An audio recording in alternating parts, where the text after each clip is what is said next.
আওয়ামী লীগ থেকে কেউ যাতে বিএনপিতে অনুপ্রবেশ করতে না পারে সেই বিষয়ে নেতাকর্মীদের সতর্ক থাকার আহ্বান জানিয়েছেন বিএনপির ভারপ্রাপ্ত চেয়ারম্যান তারেক রহমান। বিকেলে রাজধানীর খিলক্ষেত থানা বিএনপির কর্মী সভা ও রাষ্ট্র মেরামত ৩১ দফা নিয়ে কর্মশালায় লন্ডন থেকে ভার্চুয়ালি যুক্ত হয়ে নেতাকর্মীদের হুঁশিয়ার করেন তিনি।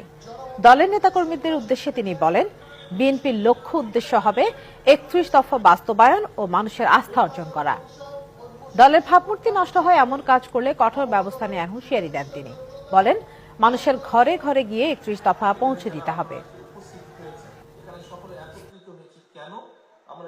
আমাদের লক্ষ্য এবং উদ্দেশ্য হবে ৩১ দফাকে বাস্তবায়নের পাশাপাশি মানুষের সমর্থনে আমরা ৩১ দফাকে বাস্তবায়ন করতে পারলে আমাদের একই সাথে লক্ষ্য এবং উদ্দেশ্য হবে মানুষের আস্থা অর্জন, মানুষের বিশ্বাস অর্জন, মানুষের ভালোবাসা অর্জন।